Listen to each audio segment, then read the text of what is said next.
Bom, eu procurei esse projeto porque eu já estava desempregada havia um bom tempo e eu não sabia mais o que fazer, não sabia se havia algo errado com o meu currículo ou a forma de eu me posicionar. Quando eu vi essa questão da mentoria com o coach, isso sendo feito dentro da igreja, foi onde eu me senti mais confortável para fazer essa busca. É um processo desafiador, sai da nossa zona de conforto, mas eu entendo que ele é fundamental para atingir um resultado. O fato de você estar dentro da IB Morumbi te traz uma segurança. Eu indico esse trabalho para aquelas pessoas que estão em busca de uma nova colocação no mercado de trabalho ou então se sentem insatisfeitas com o local onde estão, no trabalho, ou então estão perdidas e não sabem para que lado ir, não sabem para onde correr. É um processo muito esclarecedor e muito edificante. Então agora eu estou com a sensação de vitória. Consegui o emprego e eu nem terminei o processo ainda, eu só estou na metade dele e assim, o resultado já veio. Então isso para mim foi sensacional.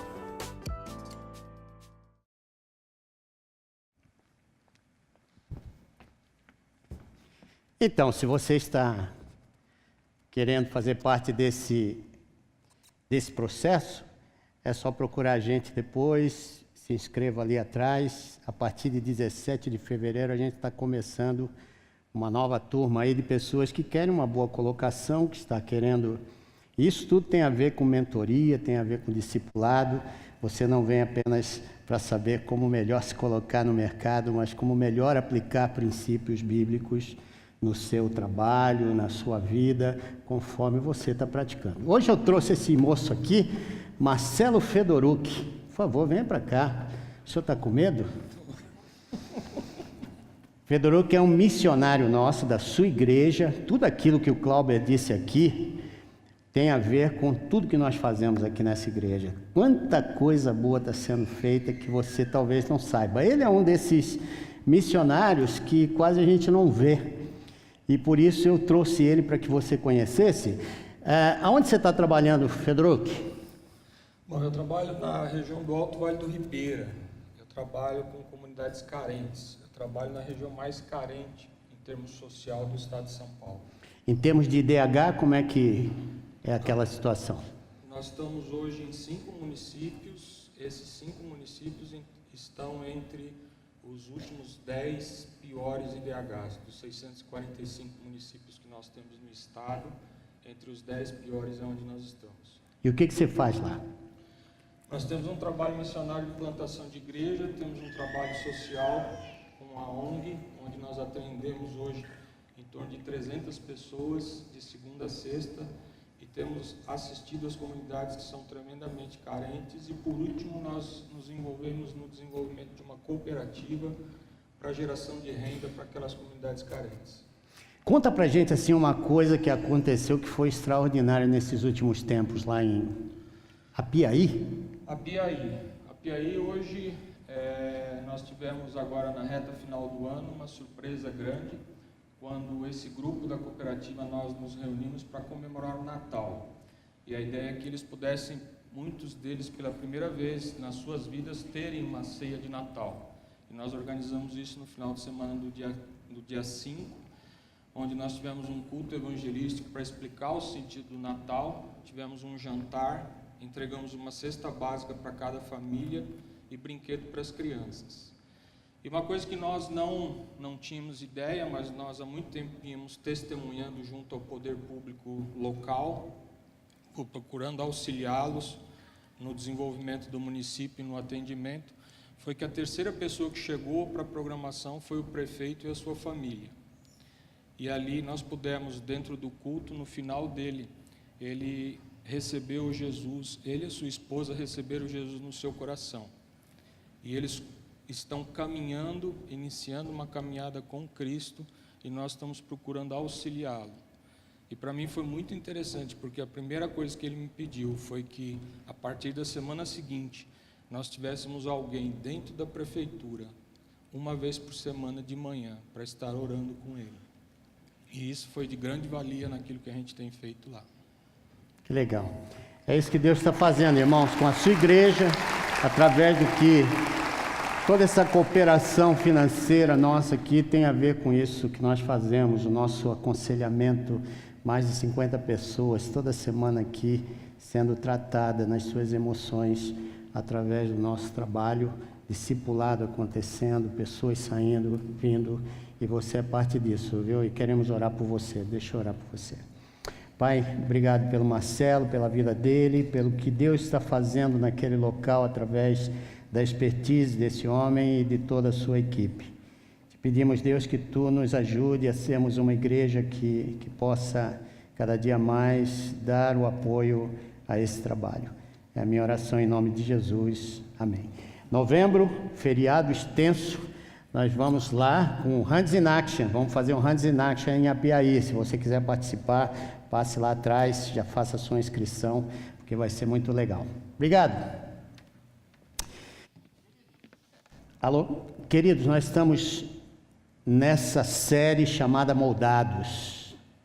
Essa série tem sido de estímulo, inspiração para a minha vida, as palavras que o pastor Lisânias tem dado, as palavras dos pastores aqui, Samuel, Marco, Clauber, tem sido uma bênção para a minha vida e nós, sem dúvida, estamos crescendo cada dia mais a olharmos para a palavra de Deus e vemos o que essa palavra tem para a gente. Hoje, o tema é Moldados para Influenciar. E eu queria usar um personagem muito bacana da Bíblia que para mim me emociona ver esse homem. O que ele é capaz de fazer, sair de um discípulo secreto, de um agente secreto de Deus, alguém que influencia o mundo inteiro com seu testemunho. Então, para isso eu gostaria de basear o meu texto, essa reflexão, em Marcos capítulo 15, versos 42 a 47. Esse é o nosso terceiro domingo, Moldados, é a nossa reflexão, e hoje vamos tratar do assunto como eu posso ser influência através da minha experiência com Cristo Jesus. Vamos dar uma olhadinha nesse personagem, José de Arimateia. Capítulo 15, Marcos, versos 42 a 47. Era o dia da preparação, isto é, a véspera do sábado. Ao cair da tarde, José de Arimateia, membro de destaque do Sinédrio, que também esperava o reino de Deus, dirigiu-se corajosamente a Pilatos e pediu o corpo de Jesus. Pilatos ficou surpreso ao ouvir que ele já tinha morrido. Chamando o centurião, perguntou-lhe se Jesus já tinha morrido. Sendo informado pelo centurião, entregou o corpo a José. Então José comprou um lençol de linho, baixou o corpo da cruz, envolveu-o no lençol e o colocou num sepulcro cavado na rocha. Depois fez rolar uma pedra sobre a entrada do sepulcro. Maria Madalena e Maria, mãe de Jesus, viram onde ele fora colocado.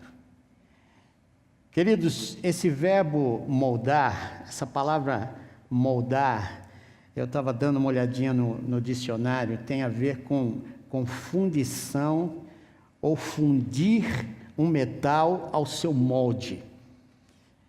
Isso significa que você, essa questão de fundir, é deixar simplesmente de ser aquilo que nós somos, para ser parecido, e se nós fizermos aqui um paralelo com a palavra discípulo, moldar tem muito a ver, porque é você deixar ser moldado por uma pessoa que vive de um determinado estilo, que tem determinados princípios, uma pessoa que já viveu ou que vive. É essa a definição que você tem das duas palavras em dicionários. E eu poderia dizer que um fervente discípulo de Cristo é aquele que experimentou a presença salvadora de Cristo através do poder do Espírito Santo e se deixa moldar pela Escritura, como meio de transformação da sua humanidade caída. E aí isso vai fazer com que a gente demonstre traços dessa transformação a partir do local onde nós estamos. Você concorda com isso? Estamos juntos? Amém? Então existem alguns homens que não sabiam, e eu quero chegar a essa conclusão com você aqui. José de Arimateia não sabia de nada do que iria acontecer mais tarde. Ele só tinha, e diz o texto, que ele esperava o reino de Deus. Em outras palavras, esse homem conhecia muito do Velho Testamento, das profecias, ele acompanhava os acontecimentos. A palavra de Deus também em Lucas diz que ele era um homem bom e justo. Isso significa que esse homem gostava da justiça. E ele fazia parte aqui de algo muito importante. Mas, voltando um pouquinho, na Bíblia nós temos 2 homens que foram famosos com o nome de José. O José do Egito, aquele que foi abandonado pelos seus irmãos, e os egípcios o tomaram, levaram como cativo e como escravo, e depois esse homem cresce dentro do palácio e se torna o salvador da fome intensa que havia naquela região toda. Todos os povos ao redor do Egito vinham buscar alimentação, e esse homem cresce. Mal sabia ele que de uma pessoa abandonada iria se tornar alguém que salvaria a nação mais poderosa daquela época. Você nunca pode desprezar os dias dos pequenos começos. Amém? Nunca despreze. Existem pequenos começos na tua vida, alguns transes que você passa, não despreze isso, porque Deus está nesse negócio. Interessante, o outro foi José, o pai, em outras palavras, aquele que se torna o guardião do Messias Jesus Cristo. Mal sabia ele que seria o guardião daquele que traria para mim e para você a salvação, e você estaria sentado aqui. Toda aquela crise de ouvir o relato de um anjo, acreditar nesse relato e se tornar o guardião daquele que seria o nosso Salvador. E o terceiro homem é esse José de Arimateia que nós estamos mencionando aqui. Esse homem que, pelos seus atos, ele entra para os anais da história e faz com que a gente hoje, daqui a pouco vocês vão visitar Israel com o pastor Samuel. E eu espero que vocês tenham essa experiência de visitar um túmulo vazio. Mal sabia ele que depois de 3 dias, aquele sepulcro estaria vazio. Ele era um discípulo, como diz o texto, secreto. Secreto. E existem, irmãos, esses homens aqui, que nós estamos falando, José de Arimateia se torna um homem sob tremendo teste. Ele deixa de ser esse discípulo secreto, mencionado nas Escrituras, para se tornar uma influência divina. E eu gostaria de refletir com você, essa manhã, nesses minutos, sobre os períodos da vida, 2 períodos da vida de José de Arimateia. Antes da cruz e depois da cruz. José de Arimateia seria como muitos de nós, irmãos. Conhecemos a Cristo, mas não a cruz. Sabemos muito de Cristo, mas não entendemos a visão e o sentimento que só a cruz pode nos dar, a fim de nos fazer pessoas diferentes. Nós cremos com os nossos corações, mas não estamos dispostos à exposição da vergonha da cruz, como identificação pessoal, para que os outros percebam que somos discípulos de Cristo. Ele era o típico agente secreto de Deus, até se deparar com a cruz, até se deparar com as questões que levaram esse Cristo à cruz. Eu não sei como José de Arimateia veio ao Senhor como discípulo. A Bíblia não é muito clara com relação a isso. Mas tudo leva a crer que talvez ele seja um daqueles homens enviados pelo Sinédrio, pelo Supremo Concílio, ou a Suprema Corte dos Judeus, talvez o STF judaico, para investigar sobre a vida de Jesus. Então, você se lembra que em qualquer lugar onde Jesus passava, tinha um fariseu, tinha um membro da Suprema Corte, um doutor da lei, um saduceu, que aparecia para questionar Jesus. Segundo alguns historiadores, alguns comentaristas bíblicos, ele era um desses homens e ouvia como ele buscava o reino, e diz o texto, esse homem prestava atenção naquilo que Jesus estava dizendo. E ele é convencido na sua mente que Jesus deve ser esse Messias. Mas ele não tinha nem ideia do que aconteceria nos próximos dias. Não tem ideia. Talvez, assim como nós, não temos ideia do que Deus está fazendo. Ao menos que você se entregue. Ao menos que você se deixe ser tomado pela ação do Espírito e palavra, moldando a tua vida, e daqui a pouco você ver um resultado lá na frente. Ou talvez nem verá, mas a posteridade talvez vai olhar para trás e perceber o teu testemunho de vida com o Senhor. Então nós temos aqui, irmãos, João, o livro de João, ele vai apresentar José de Arimateia com esse comentário. José era um discípulo de Jesus, mas secretamente, pois temia os judeus. E muitos comentaristas bíblicos aqui escrevem que José tinha muitas justificativas para isso. Primeiro, ele era membro desse supremo concílio, essa suprema corte, essa alta corte de julgamento religioso para o povo judeu daquela época. Então ele era um homem de influência social, política e religiosa. Era respeitado, diz que ele era um destacado membro do Supremo Concílio Religioso. José era um articulador dos seus negócios e da política de Jerusalém. Lucas escreve José como esse homem, no capítulo 23, versos 50 a 51. E Lucas também menciona que José não havia consentido na trama política e manobra que leva Jesus ao Gólgota, o lugar da caveira. Algumas manobras do Sinédrio aqui eu queria mencionar para você. Quando o Sinédrio convence a um dos discípulos de Jesus, Judas, a traí-lo, comprando esse homem com propinas, isso aí parece que no século 21, né? Já havia propina naquela época.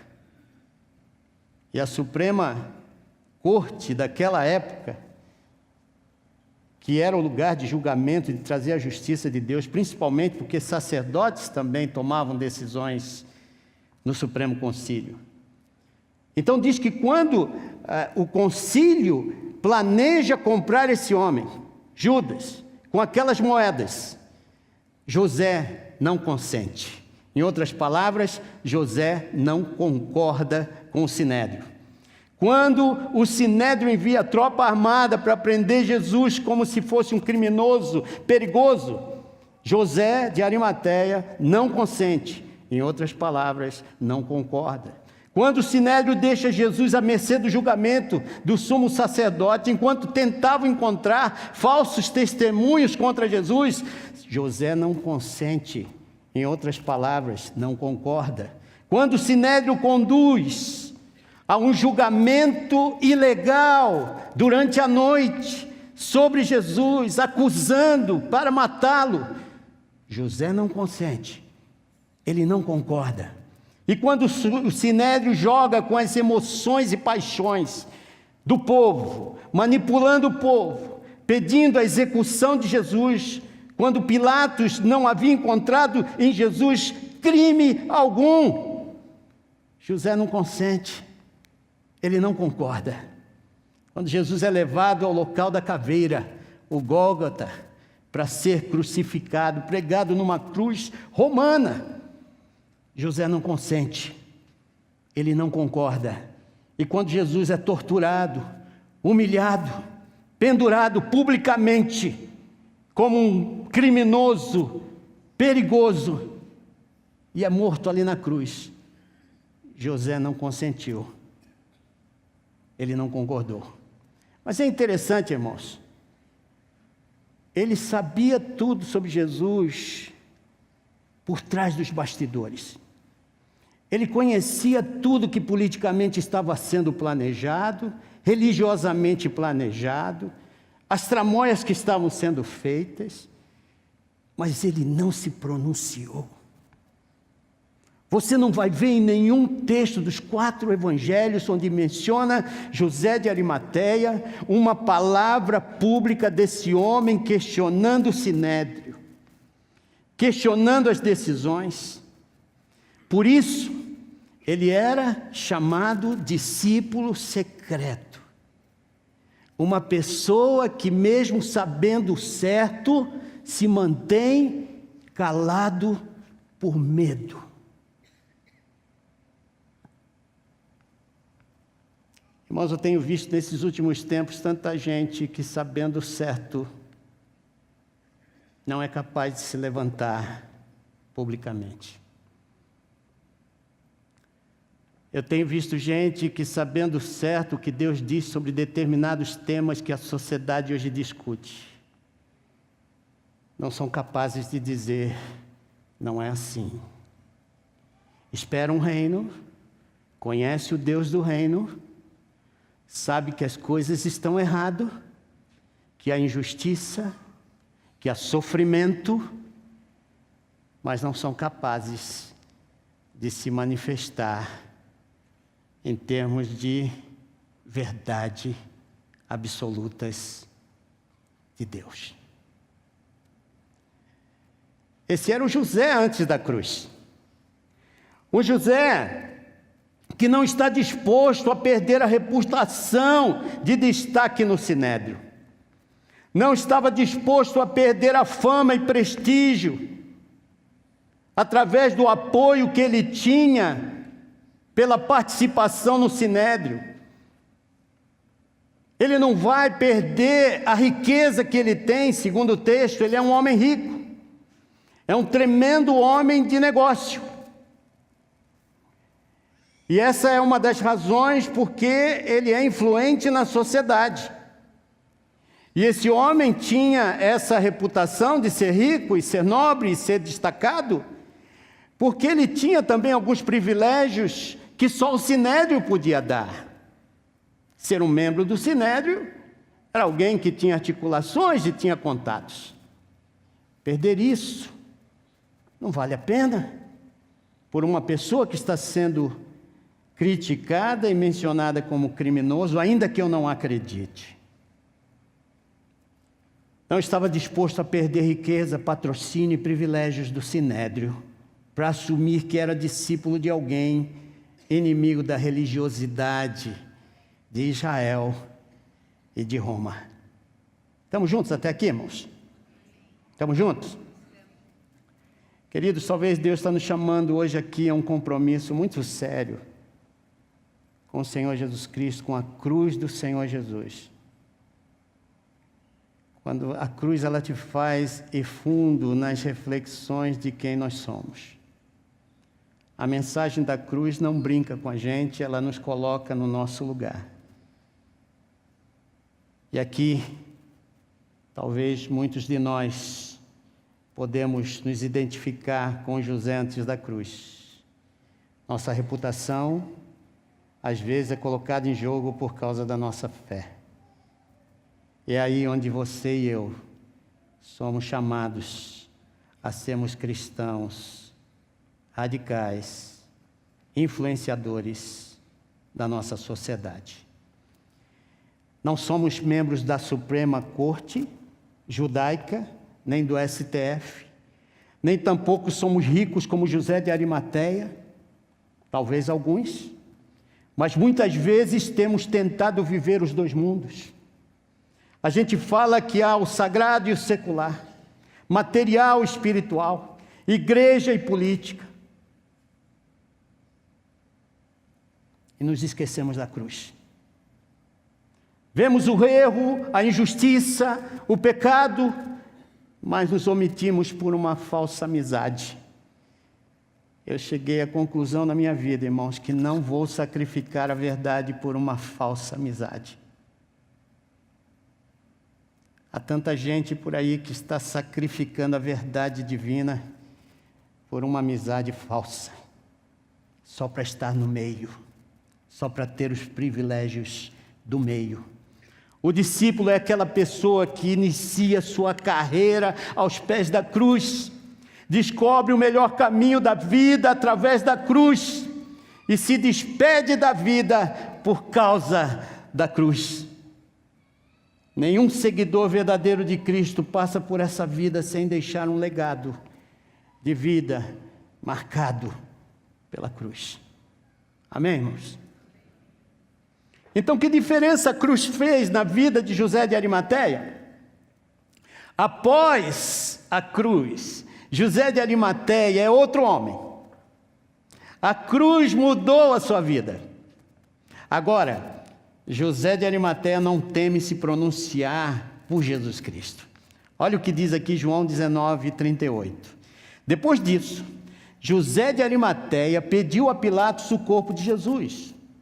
José era discípulo de Jesus, mas o era secretamente, porque tinha medo dos judeus. Com a permissão de Pilatos, veio e levou embora o corpo.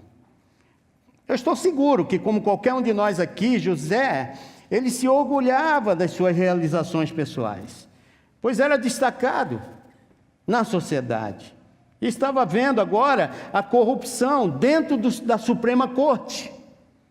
Ele via que quanto mais pessoas seguiam a Jesus, mais o Sinédrio se sentia ameaçado. José está incomodado aqui com as conversas e juízo que faziam sobre Jesus.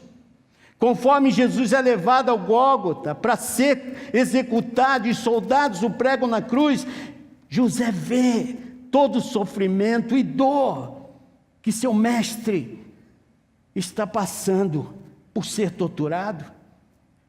Ele vê as lamas no pé do mestre, ele carregando aquela cruz pesada nas costas, subindo aquele monte, e tudo aquilo por causa dele, por causa de mim e por você. Ele ouve o povo que dizia antes: Hosana, Hosana ao que vem em nome do Senhor, e aclamava a Deus em Jerusalém, e colocava as palmas para Jesus passar. O mesmo povo é capaz de gritar: mate-o! Irmãos, eu não acredito nessas pessoas que fazem tanto barulho com relação a Jesus.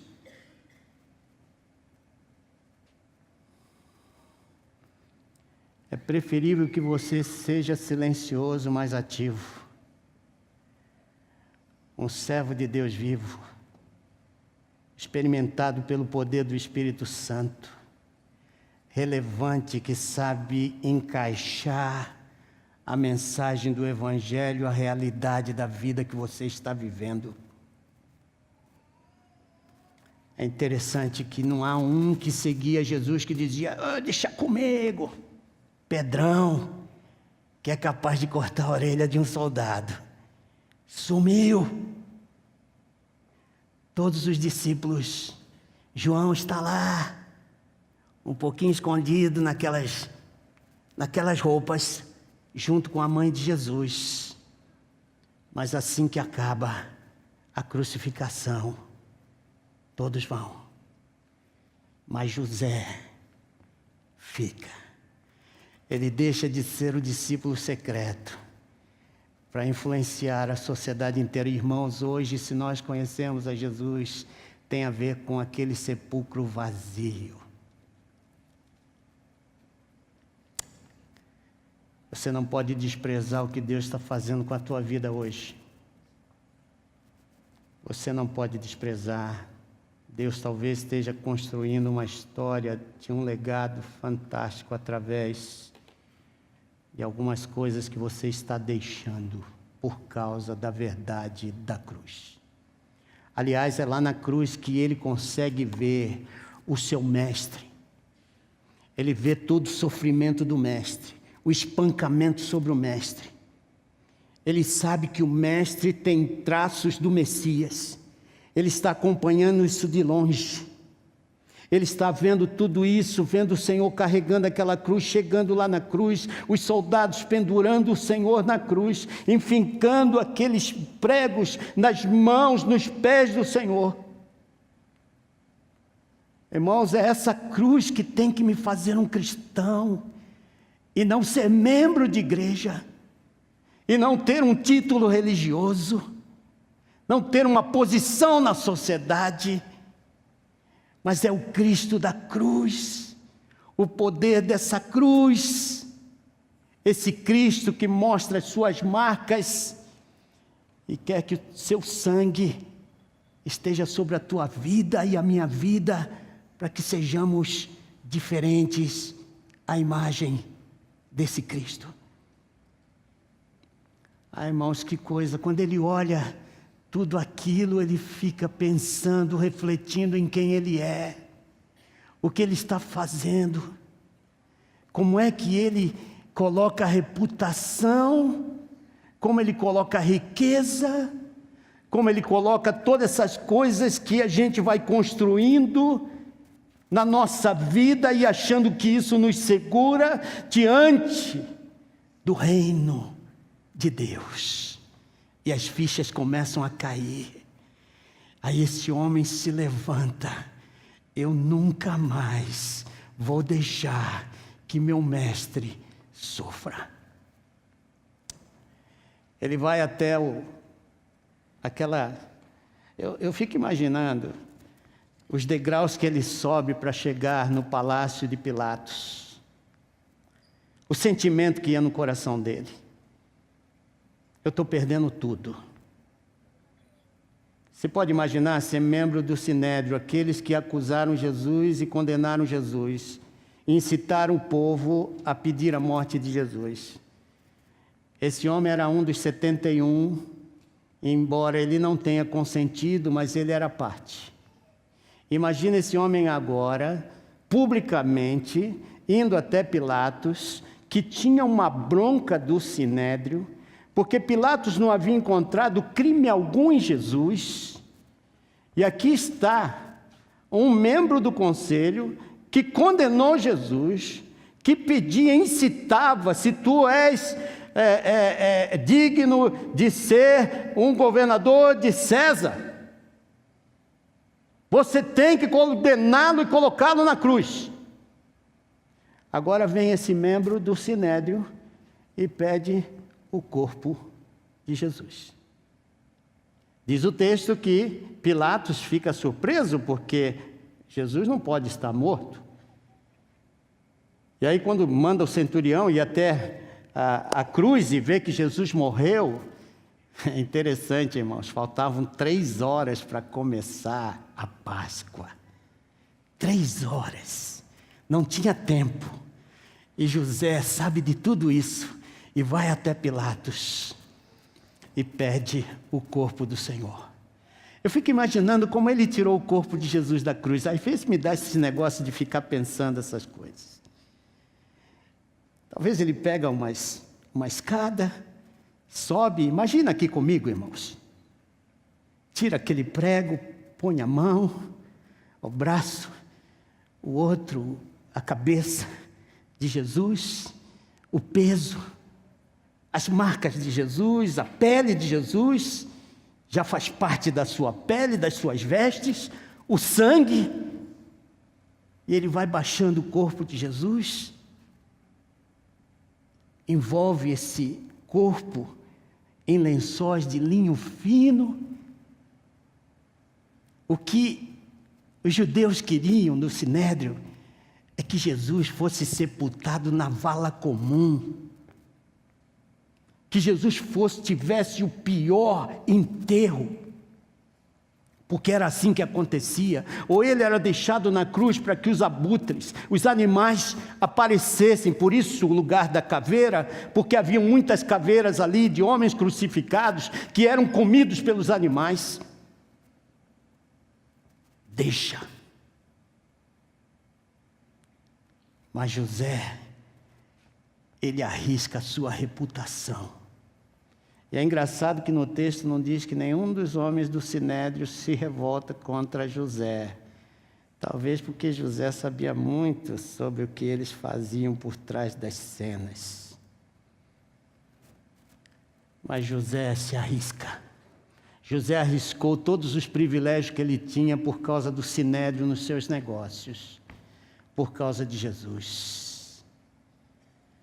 Agora, uma coisa que José de Arimateia não sabia, e eu quero ir mais para a gente... José, ele via tantas coisas, ele viu Jesus falar, Eloi, Eloi, lama sabachthani. Meu Deus, por que me desamparaste? Ele está escutando tantas coisas que faz Jesus ser esse Messias. É interessante, irmãos, ele está disposto a sacrificar sua reputação. Ele pratica um sacrifício. Agora ele quer que todos vejam seu amor por Jesus, retirando o corpo daquele lugar. Enquanto todos querem ver Jesus na vala comum, José quer dar o melhor para o seu rei. Você vê o que a cruz faz? Porque a cruz, ela muda todo o nosso conceito de vida, nossa relação de fé e trabalho, a nossa relação de fé com os relacionamentos que a gente tem. A cruz, ela faz com que você viva verdades, e não mentiras, e não posições. Você começa a perceber que tudo que você faz precisa ter o sinal da cruz, as marcas da cruz, o sangue desse Cristo tem que estar nas minhas vestes, no meu coração, implantado na minha alma, para que as pessoas ao redor percebam quem é o meu mestre. Mas o que ele não sabia era que depois de 3 dias, Jesus iria ressuscitar. Que pelo poder da graça de Deus a tumba não era o fim, mas a porta da vida. Que em 3 dias a pedra rolaria, irmãos, aquela pedra de 2 toneladas. Eu estava estudando sobre o sepulcro de Cristo. Quando uma pessoa crucificada era colocada ali dentro, no caso de Jesus, que havia até o rumor que Jesus poderia ser retirado pelos seus discípulos daquele sepulcro, havia uma guarda romana que se revezava entre si a cada 4 horas, ali na porta daquele sepulcro. Havia um selo romano colocado na pedra, que não poderia ser quebrado, sob pena do soldado que deixasse isso acontecer, perder o pescoço. Esses homens estavam ali cuidando daquele sepulcro com tudo, quando de repente o anjo do Senhor aparece e quebra aquele selo, e a pedra rola. E aquelas vendas colocadas por José de Arimateia e por Nicodemos, que traz 34 quilos de mirra, aloé, isso tudo era para sepultar o rei, não o miserável morto pelo Sinédrio, o Jesus. E de repente o corpo de Cristo sai daquele lugar e sai para a vida e aparece para os discípulos. E daqui a pouco há essa revolução toda e nós estamos aqui sentados por causa de um túmulo vazio que lá atrás alguém, perdendo sua reputação, perdendo tudo que tinha, por causa da cruz de Cristo, por ter visto Cristo agora ressurreto, tem aqui para nós um testemunho que pode ser bênção para o mundo inteiro. Talvez alguns de nós aqui temos sido cristãos secretos. agente secreto de Deus. De repente, algumas coisas você não está disposto a colocar no prato. Talvez a reputação que a gente tem no mercado é muito grande para ficar, de repente, dando alguns sinais que nós acreditamos num Cristo histórico. Cristo está vivo, irmãos. Cristo não é simplesmente história. Embora há muito mais relatos históricos comprovando a veracidade de Jesus Cristo do que a veracidade da história do Brasil. Você sabia disso? É muito interessante. Cristo, no coração de um homem, é capaz de mudar uma nação. Eu tenho certeza que o Sinédrio nunca mais foi o mesmo. O Sinédrio agora tinha medo de um homem que é capaz de se levantar e dizer verdades no meio da mentira. O Sinédrio agora é capaz de tremer diante da pessoa cheia do poder de Deus, da verdade de Deus. Queridos, como a nossa nação precisa de crentes influenciadores. Você concorda comigo? Como nossa sociedade precisa de gente que veja o Cristo ressurreto. Irmãos, o que José não pôde ver, enquanto cumpria, de repente, um desejo pessoal de ver um enterro fantástico desse meu mestre, que eu tenho acompanhado de longe. Agora eu quero publicamente dizer: esse é o meu Deus. Mas nós temos aqui a história. Hoje nós sabemos quem é Jesus.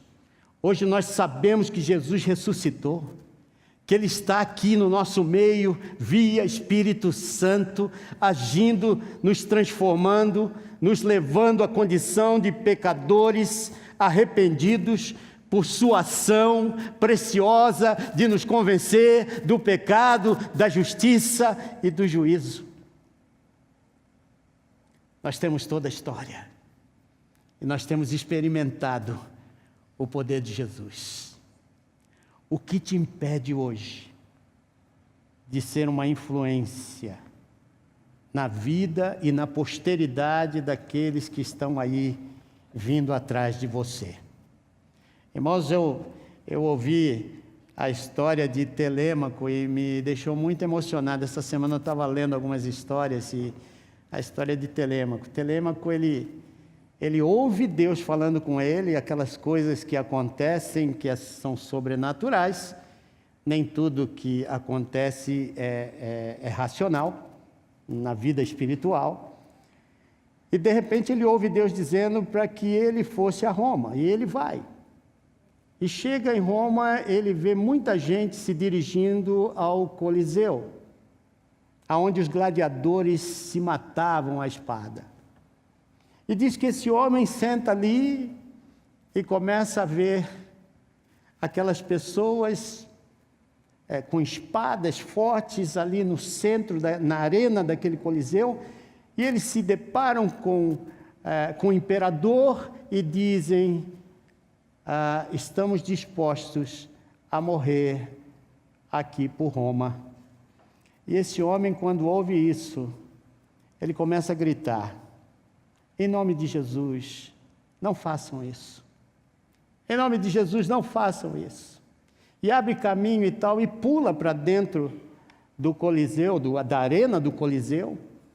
E um dos gladiadores, vendo aquele homem chegando perto, baixinho e tal, enfia uma das suas lanças nesse homem, o corta e ele morre. Enquanto está morrendo, ele diz: em nome de Jesus, não façam isso. Irmãos, aquele ato foi suficiente para acabar de vez com essa matança que havia dentro do Coliseu dos gladiadores. Nunca mais houve. As pessoas iam saindo, porque viram que aquele homem, pensavam que era uma brincadeira que fazia parte do show. Aquele gladiador matou aquele homem, mas aquilo foi suficiente para mudar a história. Eu sei que talvez Deus essa manhã está desafiando você mais do que a tua reputação, mais do que o dinheiro que você tenha no banco, mais do que qualquer coisa que você seja. Deus quer ser o Senhor da tua vida. Não vale o que você é na sociedade, vale a quem você serve. José de Arimateia, ele não estava preocupado com o que tinha, com o que ele era, mas a quem ele servia, e queria dar a esse o melhor. Eu pedi ao Magnani que cantasse uma música que expressa tudo isso que eu falei. Eu queria que você ouvisse a letra dessa música enquanto ele canta. E conforme você vai ouvindo, se você quiser dizer hoje, Senhor, me usa como influência santificadora nessa sociedade tão carente de verdade. Eu gostaria que você viesse aqui e nós vamos orar juntos, para que Deus te use, para que Deus te faça um servo fiel, no meio de tantos testes e pressões, que fazem que você se cale, diante das injustiças, diante do pecado, diante de tantas coisas que esse mundo coloca a você.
Tanto quando ele não quis nada além de me amar. Oh, oh, oh.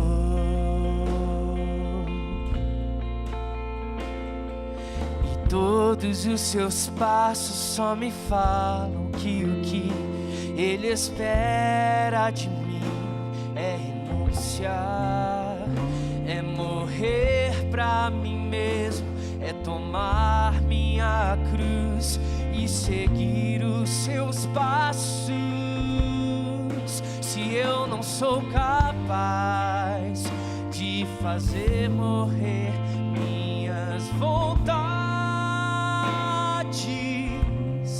tampouco posso ser chamado um discípulo seu.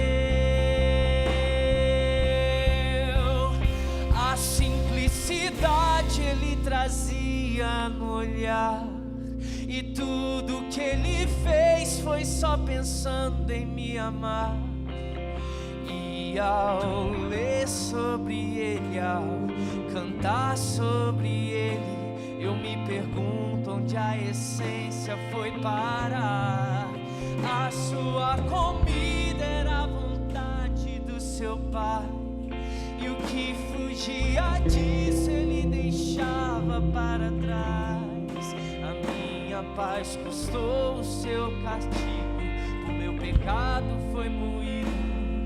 Cordeiro de Deus, seu nome é Jesus. Esse é o Cristo que nós estamos aqui adorando, irmãos. Não vale o que nós somos, vale o que Ele é. É Ele a essência, é Ele a relevância, é Ele o nosso livro, é Ele a nossa vida. E o que eu leio sobre Ele, eu só acho contrastes. Precisamos nos lembrar a verdade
Ó Deus, aqui estamos, Pai, para dizer-te, Senhor, que queremos ser teus discípulos, não secretos, mas discípulos amados, discípulos, Senhor, dispostos a deixar nossa reputação na cruz, a deixarmos, Senhor, nossa riqueza na cruz, para que Tu nos uses, Senhor, para sermos instrumento da Tua graça, influenciando essa geração, a partir da nossa casa, nossos filhos, nossas esposas, nossos maridos.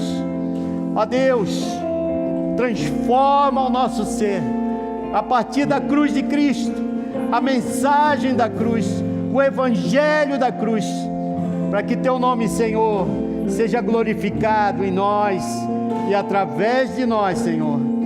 Ó Deus, escreve a Tua história, escreve mais um capítulo na Tua palavra, Senhor, com a nossa vida, através da ação do Teu Espírito, Senhor.